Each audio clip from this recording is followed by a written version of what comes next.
Զենք զինամթերք, հատուկ միջոցներ, անհրաժեշտ սարքավորումներ եւ հերթափոխը պատրաստ է սկսելու իր 12-ժամյա պատասխանատու օրը։ Բարեկային ծառայողի աշխատանքային օրը հենց այս կերպ է սկսվում՝ խիստ կարգապահությամբ, ստուգումներով ու լիարժեք պատրաստվածությամբ։ Ժամը ամենաուշը 08:00-ին բոլորս լինում ենք մեր տեղամասերում։ Ծառայությունը իրականացնում ենք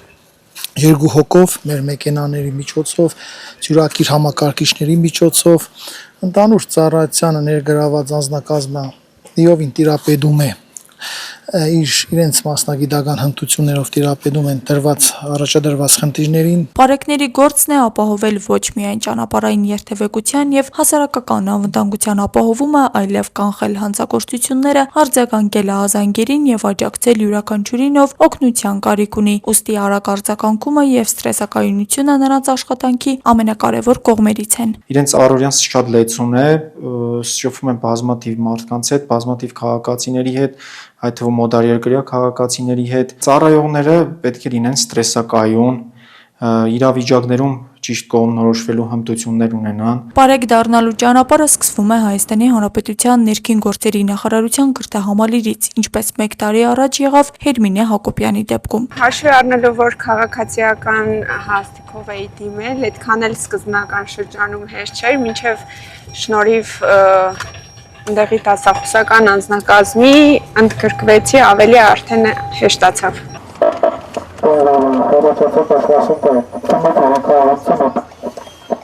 Հայաստանի Հանրապետության ներքին գործերի նախարարության քրթահամալիրում ուսուցումն իրականացվում է պետական պատվերով եւ ամբողջությամբ անվճար, ուսուցման 6 ամիս տևողությամբ։ Իդեպ այս պահին հայտարարված է միասնական ընդունելություն մրցույթ 250 թափուր տեղերով։ Հայաստանի Հանրապետությունում ներկոպային ունենք 250 թափուր հաստիկ Երևան քաղաքի, մայրաքաղաքի եւ մարզային ստորաբաժանումների կարող են դիմել Հայաստանի Հանրապետության այն քաղաքացիները, ովքեր ֆիզիկական եւ առողջական վիճակով կարող են կատարել ոստիկանության ծառայողի պարտականությունները։ Ապագա պարեկները ուսման ընթացքում ոչ միայն ստանում են մասնագիտական պատրաստվածություն, այլև անցնում են պրակտիկա ձեռք բերելով աշխատանքի համար անհրաժեշտ հմտություններ։ Ուսուցումից հետո անցնում են համապատասխան պրակտիկա եւ հետո նշանակվում են թափուր հաստիկներում, մարզերում եւ Երևան քաղաքում։ Ուսուցումը բարեհաջող ավարտելուց հետո ծառայողները կարող են ստանալ ոստիկանության լեյտենանտի զինվորական կոչում։ Պարեկային ծառայության եւ ընդհանրապես ոստիկանության համակարգում ծառայողներն օգտվում են նաեւ առողջապահական ապահովագրությունից, սոցիալական փաթեթից, ներառյալ ընտանիքի անդամներին նախատեսված երաշխիքներից։ Օգտվում ենք այդ բոլոր արտոնություններից, որ պետությունը մեզ տրամադրում է, երաշխիքային սպասարկումներ, ընտանիքի անդամները նույնպես, աշխատավարձը բավականին նորմալ է։ Պարեկային ծառայողները նշում են, սա պարզապես աշխատանք չէ, այլ ընտրություն լինել այնտեղ, որտեղ որոշվում է քաղաքացու անվտանգությունը։ Այսօր պարեկային ծառայությունը նոր մարդկանց եւս հնարավորություն է տալիս միանալու այդ պատասխանատու գործին։ 45999 աջ մասում կանգնեք։ Աստղիկ Խաչատրյան, Խանովանիսյան, այսօր։ Մի շատ կարևոր եւ հետաքրքիր փաստ, որն ըստ էության ստացվում է, որ հայաստանյաց առաքելական Սուրբ եկեղեցին նախորդող շրջանում ամբողջական եւ հստակ կանոնակարգում եւ կանոնադրություն հստակ չի ունեցել։ Այս մասին լրագրողների հետ ճեպազրույցում նշել է վարչապետ Նիկոլ Փաշինյանը։ Ընդգծված է եւ արձանագրված կանոնադրություն ընդունելու անհրաժեշտությունը։ Կանոնադրություն, որն ի վերջո կանոնակարգի հայաստանյաց առաքելական Սուրբ եկեղեցու գործունեությունն ու հարաբերությունները, նշել է Փաշինյանը։ Պրոբլեմն է, որ ուսումնասիրելու բան չկա է։ Պետք է ուղղակի ուշադիր նայել եւ տեսնել են ինչ որ կատարվում։ Այսինքն ինչ է ուսումնասիրես։ Ուսումնասիրում են անհայտը, բայց ակնհայտը ինչով ուսումնասիրես։ Մենք պետք է ուղղակի շատ ուշադիր լինել եւ արձանագրել։ Իմիջայլոց մի շատ կարեւոր եւ հետաքրքիր փաստ, որ ըստ էության ստացվում է, որ հայաստանյաց առաքելական Սուրբ եկեղեցին նախորդող շրջանում ամբողջական եւ հստակ կանոնակարգում եւ կանոնադրություն այդպես էլ նորմալ չի ընդունել։ Եվ մինչև վերջին այդպիսի փաստաթուղթը ցարական պոդոժենի կոչվող փաստաթուղթն է, որի ավանդույթով մեծ հաշվով որի ավանդույթները մինչև այսօր էլ շարունակվում է եւ նույնիսկ արդարադատության նախարարությունում գրանցած այն փաստաթղթում, որը ներկայացված է կանոնադրություն, դա ընդգծված է եւ արձանագրված է կանոնադրություն ընդունելու անհրաժեշտությունը։ Կանոնադրություն, որը ի վերջո կանոնակարգի հայաստանյան առաքելական Սուրբ եկեղեցու գործունեությունը եւ հարաբերությունները։ Եվ ուզում եմ ֆունդամենտալ խնդրի անդրադառնալ բարեվարկություն։ Ես շատ բարձ հարց եմ տալիս։ Մենք այսքան մեխանիզմներ ենք ստեղծում, որպեսզի պետական պաշտոնյաների բարեվարկության, երաշխավորման եւ հաշվետվողականության մեխանիզմներ ձևավորեն, իսկ ինչու դա պետքա չլինի հայաստանյան առաքելական Սուրբ եկեղեցու։ Էլի եմ ասում, այսօր ես ավելի եմ համոզվում, որ հայաստանյան առաքելական Սուրբ եկեղեցին գտնվում է պարզապես աղետալի վիճակում։ Բազմաթիվ հոգևորականներ ուղղակի ապրում են չքավորության եզրի։ Մինչդեռ մի այլ խումբ հոգևորականներ շատ մեծ հարստություններ ունեն։ Եվ սա խնդրեմա, որը պետք է լուծել։ Մեր եկեղեցիներում համատարած երգչախմբեր չկան, որը պարտադիր կարևոր պայման է պատշաճ պատարակներ մատուցելու եւ ծառայություններ իրականացնելու համար եւ այլն եւ այդպես շարունակ։ Էլ չեմ ասում բարեվարկության մասին։ Եվ սա մի հարց է, որը նաեւ առնչվում է պետական քաղաքականության հետ եւ մենք նախկինում էլ բազմիցս ասել ենք, մենք կարծում ենք, որ հայաստանյան առաքելական Սուրբ եկեղեցին պետք է գործի թափանցիկության դաշտում, այդ թվում Հայաստանի Հանրապետության օրենսդրությանը լիարժեքորեն համապատասխան եւ բազմիցս ասել եմ այդ թվում հարկային օրենսդրությանը համապատասխան եւ ասել եմ բազմիցս, որ կառավարությունը եւ այսօր էլ հստակ ասում եմ, որ եկեղեցու գործունեության արդյունքում գեներացված հարկային եկամուտները 100%-ով կվերադարձվեն եկեղեցուն եւ դեռ մի բան էլ ավելի, ես իմ նշած բոլոր հարցերը, ինչու պիտի օրինակ հայաստանյան առաքելական Սուրբ եկեղեցու հոգևոր ծառայողները սոցիալական երաշխիքների մի մինիմալ համակարգ չունենան, ինչու։ Մարդիկ, որ հեռավոր եկեղեցիներում են ծառայում, հեռավոր գյուղերում են ծառայում, մենք գիտենք այդ մարդիկ ոնց են ապրում, ինչ սոցիալական վիճակում են ապրում։ Բազմաթիվ մարդիկ չքավորության մեջ են պարզապես ապրում։ Ում խնդիրն է դա։ Դա այդ թվում հայաստանյան առաքելական Սուրբ եկեղեցու հավատավոր հետևորդների, բայց նաև կառավարության խնդիրն է։ Առողջապահության համաշխարհային կազմակերպության տվյալներով աշխարհում հաշմանդամություն ունեցող անձանց թիվը կազմում է շուրջ 16%, իսկ մեր երկրում ցուցանիշը հասնում է 190,000-ի։ Զարգացող երկրներում թեև արվում է հնարավորը հաշմանդամություն ունեցող անձանց հասարակական կյանքին ինտեգրելու համար, այդուհանդերձ դեռ մնում են չլուծված որոշ խնդիրներ։ Դեկտեմբերի 3-ը նշվում է որպես հաշմանդամություն ունեցող անձանց միջազգային օր։ Այդ օրը եւս մեկ անգամ առիթ է, որպեսզի ուշադրությունը հրավիրենք որոշում կայացնողների եւ հանրության հաշմանդամություն ունեցող անձանց իրավունքների, դրանց պաշտպանության, իրավունքների իրացման մեխանիզմների վրա։ Հայաստանում հաշմանդամություն ունեցող անձանց խնդիրները ու դրանց լուծման ուղիները օրենսդրական համատեքստում մշտապես խորհրդարանի ուշադրության կենտրոնում են։ 2021 թվականի մայիսին ազգային ժողովն ընդունեց հաշմանդամություն ունեցող անձանց իրավունքների մասին նոր օրենքը, որն ամբողջությամբ համապատասխանում է ՄԱԿ-ի միջազգային կոնվենցիային։ Օրենքը, որ ընդունվել է 2021 թվականին, ամենակարևորն է այս խմբի անձանց իրավունքների պաշտպանության տեսանկյունից եւ համարում ենք նաեւ մայր օրենք։ Եվ այստեղ ամենակարևոր կարգավորումներն են տրվում պետության երաշխիքների, ուրեմն քաղաքականության սկզբունքների մասին եւ այլն։ Եվ դա աստիճանաբար է արվում։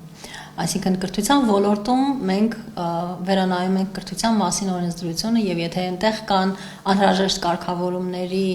բացեր, ապա այդտեղ ենք վերանայում, եթե աշխատանքային օրենսգրքում այստեղ։ Եվ մենք այս վերջին տարիների ընթացքում հենց այս տրամաբանությամբ ենք շարժվել։ Պետությունը ունի ստանձնած որոշակի հանձնառություններ, ապահովելու հաշմանդամություն ունեցող անձանց լիարժեք մասնակցությունը հասարակական կյանքին, անկախ կյանք վարելուն, նրանց սովորելու կրթական իրավունքի ապահովմանը։ Դաշտը կանոնակարգված է նաև կառավարության մի շարք որոշումներով, սահմանված են խելամիտ հարմարեցումների կարգն ու պայմանները, ինչ կարող է պահանջել սովորողը իր կրթական հաստատությունից կամ աշխատողը գործատուից, որպեսզի տվյալ միջավայրը դառնա մատչելի։ Օրենսդրության մշակման տեսանկյունից պետությունը համագործակցում է նաև հասարակական կազմակերպությունների հետ։ Ազգային ժողովի աշխատանքի և սոցիալական հարցերի մշտական հանձնաժողովի նախագահի համոզմամբ ոլորտի օրենսդրությունը ամենամասնակցայինն ու ներառականն է։ Ուզում եմ նշել, որ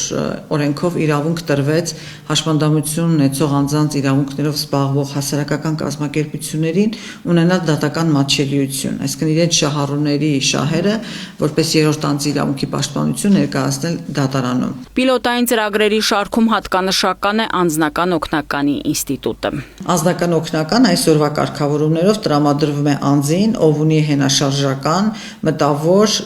տեսողական եւ նաեւ հոգեկան առողջության խնդիրներով պայմանավորված խորը կամ ծանր սահմանափակում եւ 15+ է, սովորում է կամ աշխատում է։ Բոլոր մարդիկ պետք է ապրեն ազատ ու հավասար իրենց արժանապատվությամբ եւ իրավունքներով։ Հաշմանդամություն ունեցող քաղաքացիների իրավունքների մասին խոսելիս առաջին ուղղությունը դա միջավայրային ֆիզիկական մատչելիությունն է։ Հայաստանյան ենթակառուցվածքներն ունեն հասանելիության թերի մակարդակ։ Մեր օրենքով նախատեսված է, որ նոր կառուցվող շենքշինությունները պարտադիր պետք է ունենան մատչելիություն,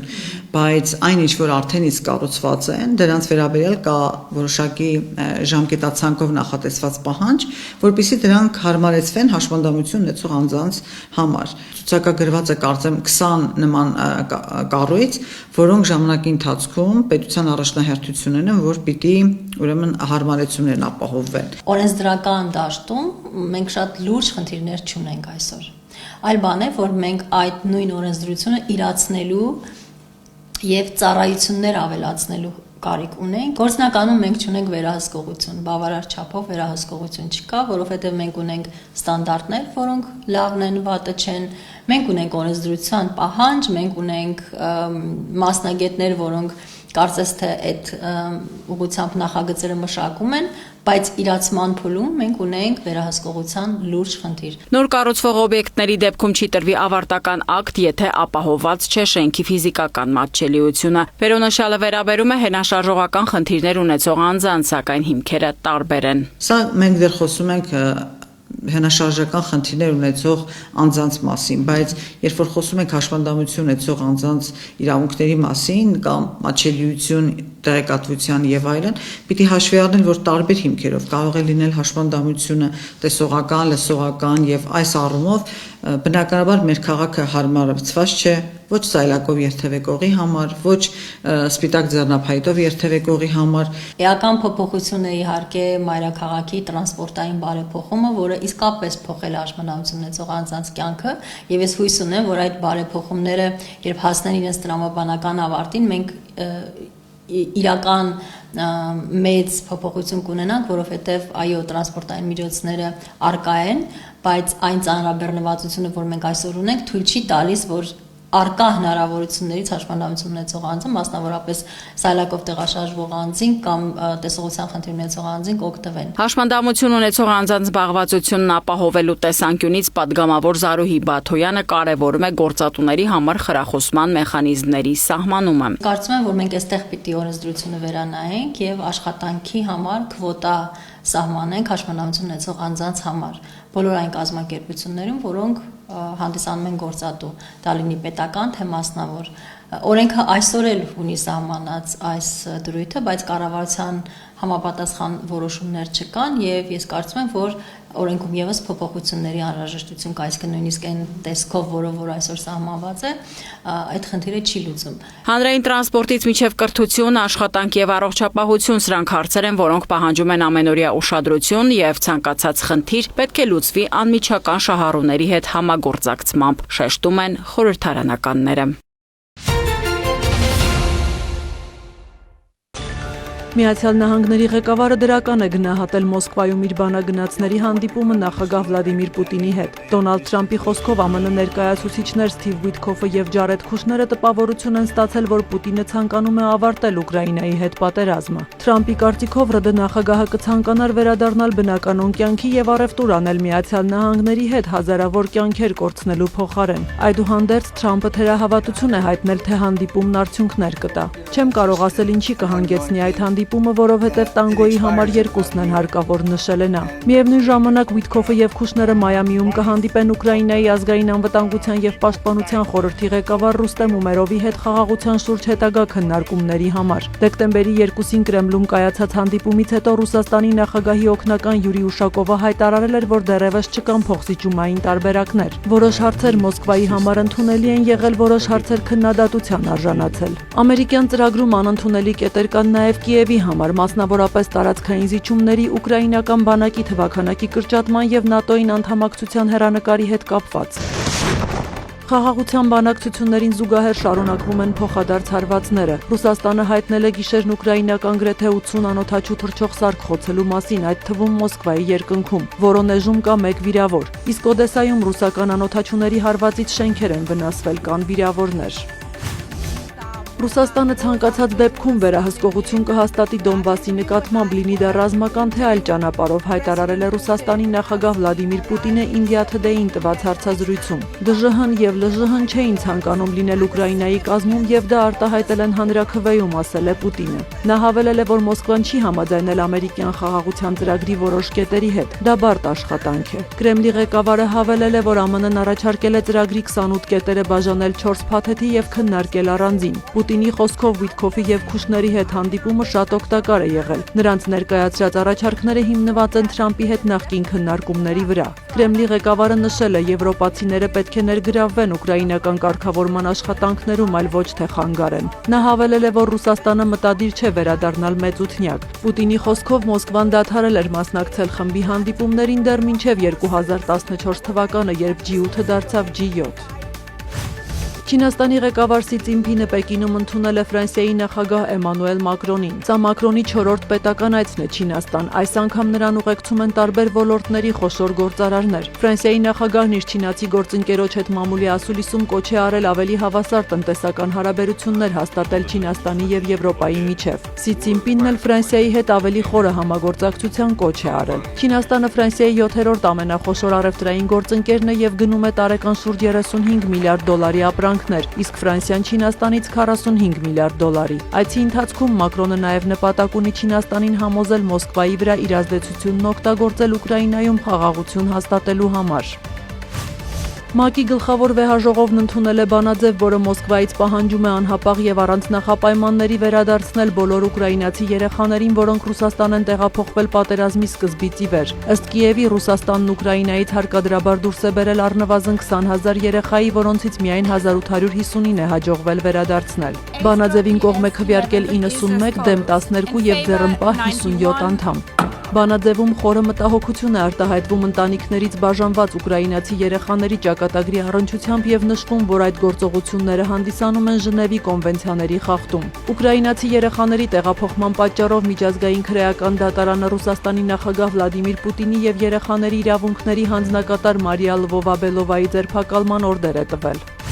Ավստրիայում մեկնարկում է ԵԱՀԿ արտգործնախարարների խորհրդի 32-րդ նիստը։ Միջոցառման շրջանակում Ադրբեջանի արտգործնախարար Ջեյհուն Բայրամովը եւ նրա թուրք պաշտոնակից Հաքան Ֆիդանը հանդիպում են ունեցել։ Կողմերը քննարկել են երկու երկրների միջև ամուր բարեկամական, եղբայրական եւ ռազմավարական դաշնակցային հարաբերությունների զարգացումը։ Քննարկվել են նաեւ տարածաշրջանում առկա անվտանգության իրավիճակը եւ խաղաղության ու կայունության պահպանմանն ուղղված միջոցառումները։ Բացի այդ, կողմերը քննարկել են տնտեսության եւ առևտրի, էներգետիկայի, տրանսպորտի եւ հաղորդակցությունների ոլորտներում նախագծերի իրականացման հեռանկարները։ Նախարարները նշել են միջազգային կազմակերպությունների շրջանակում սերտ համագործակցությունը շարունակելու կարևորությունը, ընդգծելով, որ Ադրբեջանի եւ Թուրքիայի միջև փոխադարձ աջակցությունը դրական ներդրում է ունենում տարածաշրջանային համագործակցության մեջ։ Ավելի վաղ Բրյուսելում ՆԱՏՕ-ի արտգործնախարարների հանդիպման ժամանակ Ֆիդանը դաշինքի գլխավոր քարտուղար Մարկ Ռյուտեի հետ քննարկել էր Սև ծովում անվտանգությունը, վերջին օրերին Թուրքիայի ափին լցանավերին հասցված հարվածների ֆոնին։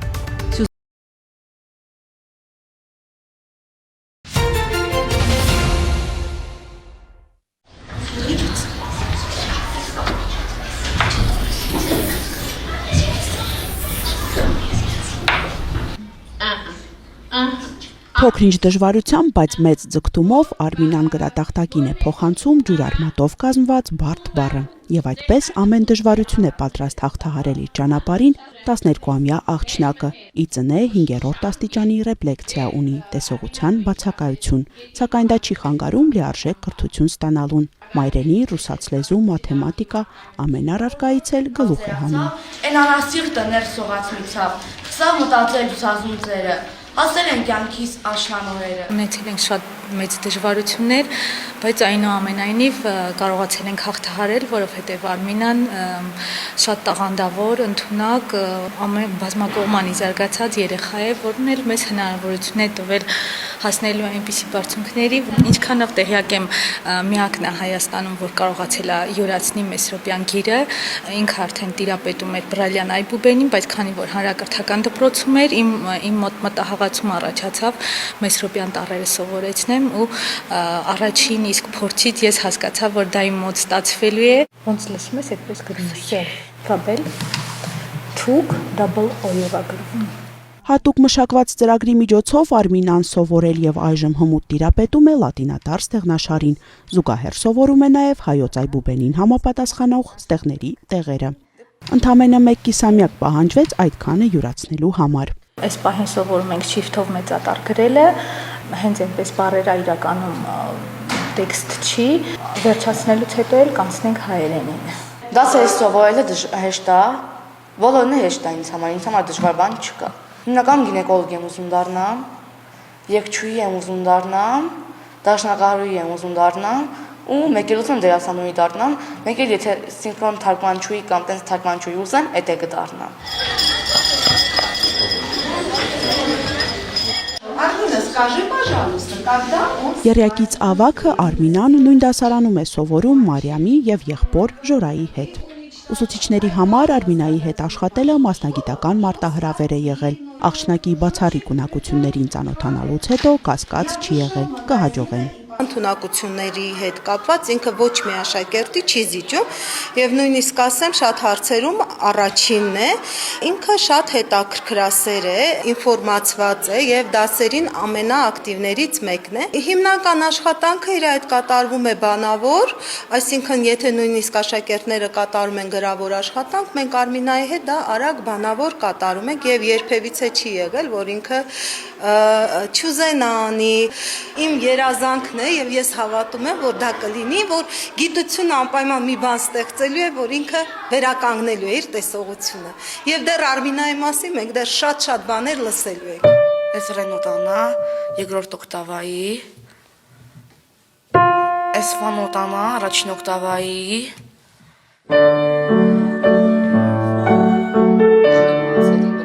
Ռախմանինով, իտալական պոլկա, դաշնամուրի 88 տեղները Արմինային ծանոթ են այնպես, կարծես մի ամբողջ կյանք նվագել է։ Պոլիֆոնիկ բացառիկ ընկալում ունի սանը, ասում են մանկավարժները։ Ինձ որ ինքը խաչատերան սովորացնում է, ես այն հիշում եմ, ես չգիտեմ ոնց եմ հիշում, բայց երևի ուղեղս այնքան շատ է դրա համար։ Տան դաշնամուրում ենք, ես ինչ որ սովորում եմ, գնում եմ բարաբում տանը, որ լավ ամրապնդի եւ կարողանամ նվագեմ համերգներին, ստուգարքին, քննության եւ այլ միջոցառումներին նվագեմ։ Զավակի մասին խոսել դժվարացավ մայրիկը, որքան էլ փորձեց քաջալերել դուստրը, հուզմունքն ու հպարտությունը պատել էին Աննային։ Իրանից լավ ոչ ոք չի կարող պատկերացնել, ինչի միջով են անցել եւ անցնում մինչ օրս։ Արմինայի հետ ես սկսել եմ աշխատել 3 տարի առաջ։ Ինձ համար դա նորություն էր, նոր աշխարհ էր, աշխատանքի նոր բնակավար, փորձություններ մենք շատ ենք ունեցել, բայց փորձել ենք հաղթահարել։ Առաջին քայլերը շատ դժվար մեր մոտ ստացվեց, աշխատանքի մեջ շատ օգնեց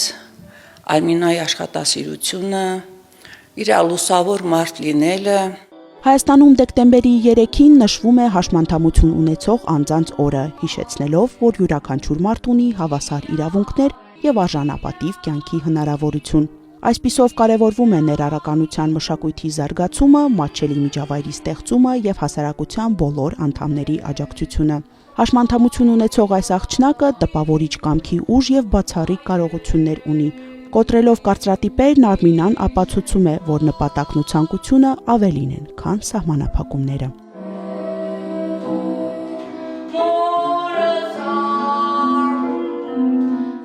Վանի Գրիգորյան, Ռոբերտո Հանջանյան, Սյունիք, լուրեր։